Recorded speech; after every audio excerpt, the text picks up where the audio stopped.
Ladies and gentlemen, we are gathered here today to witness the most ironic thing in South African history. A sellout calling another sellout a sellout. On Morocco, that was a complete sellout position.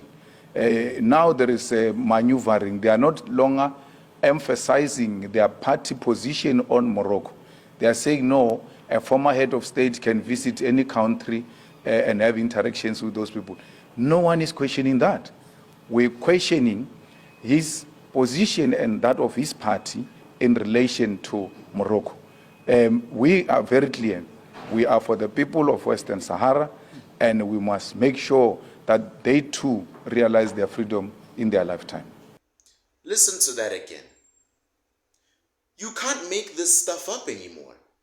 Malema versus Zuma, Hulk Hogan versus Andre the Giant, both of them standing at the podium of betrayal, pointing fingers at each other, like Spider-Man in that meme. And South Africa still hungry, still jobless, still broken. Let's break it down to put you on game real quick. Jacob Zuma, our former president, the same guy who couldn't finish a sentence in parliament without getting booed, decides it's a fantastic idea to take a trip to Morocco. But not just for tourism. You see, he went there and backed Morocco on the Western Sahara issue, basically throwing Sahrawi independence under the bus. And here's the kicker. He does this with the South African flag behind him, as if he's still representing you and me. Then enters Julius, I'm not a sellout, Malema. The same Malema who said Zuma is a sellout for betraying Pan-Africanism. Yes, that Malema.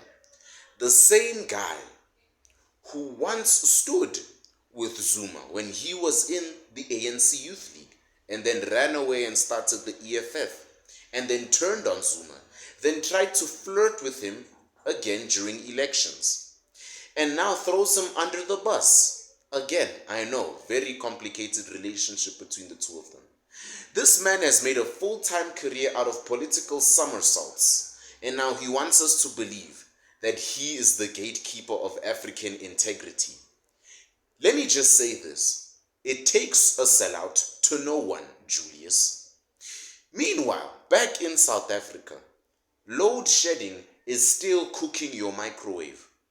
The price of bread is preaching to the poor, like St. Anthony of Padua preaching to the fish, and thousands of South Africans go to bed with empty stomachs.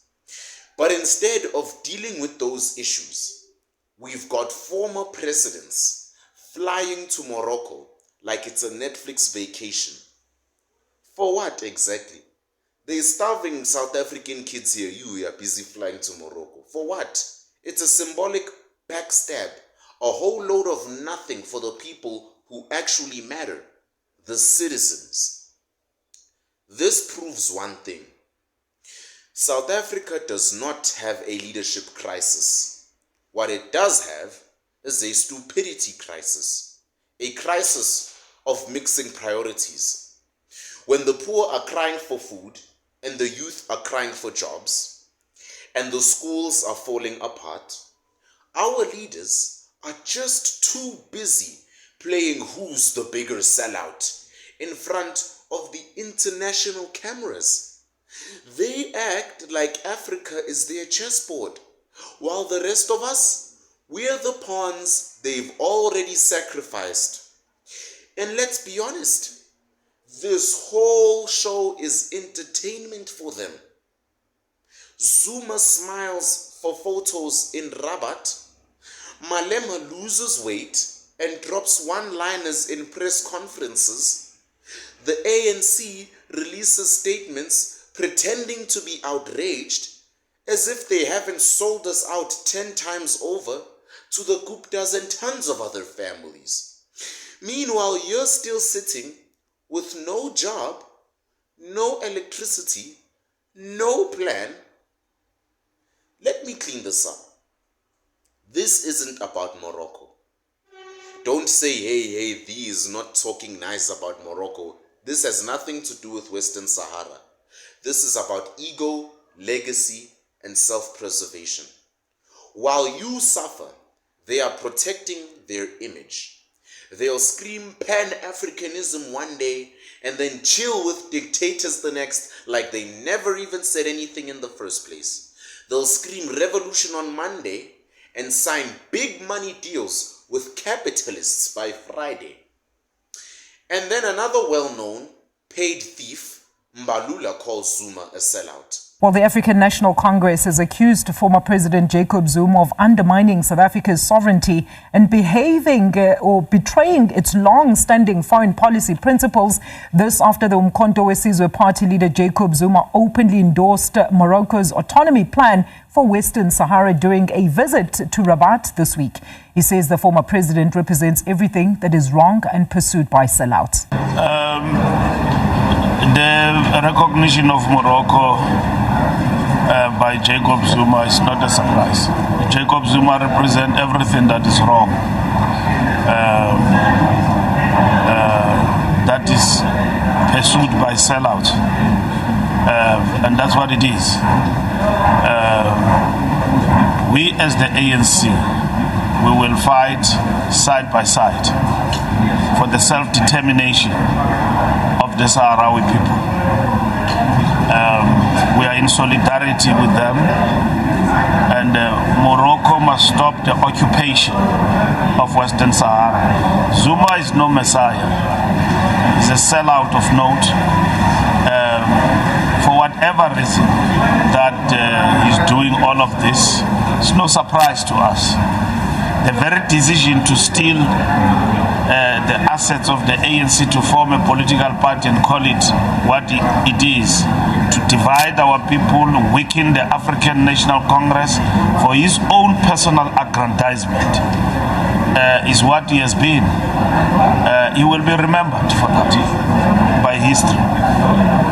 We will not comment on the shenanigans and attempted anarchy that failed, and that was rejected by the people of South Africa. The irony is drowning us at this point.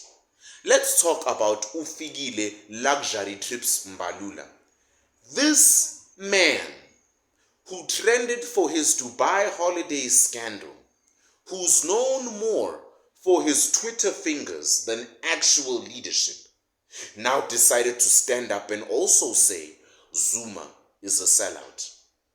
Sorry? This is Mbalula saying this.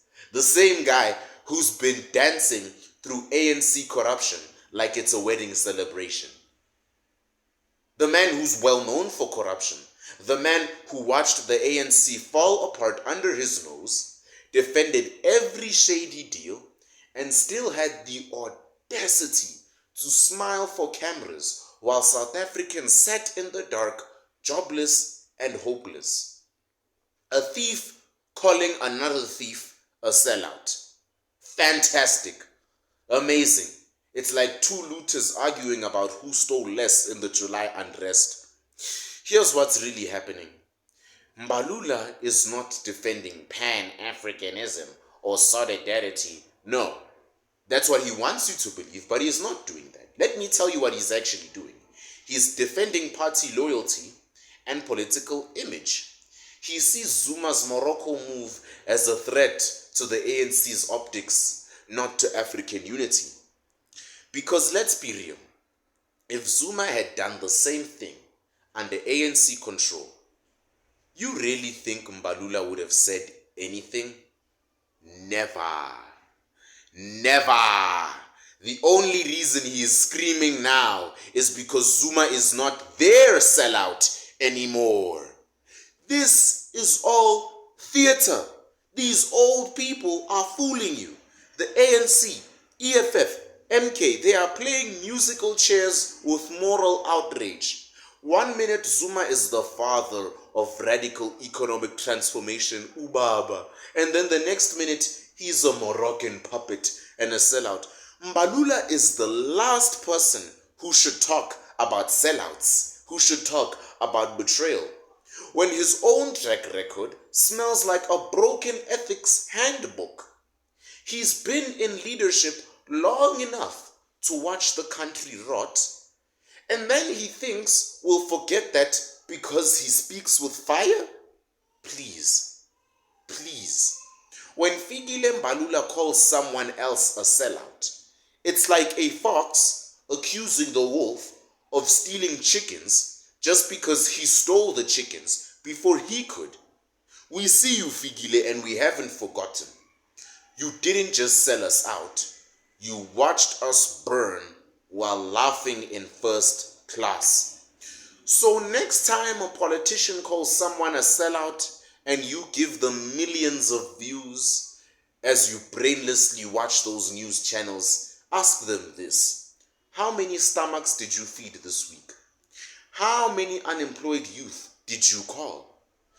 How many load shedding schedules did you fix? None. Then maybe you're both sellouts. And the people watching you fight are the ones being sold. This is the Sambit. Like, share, and subscribe. And like always, I'll see you next time.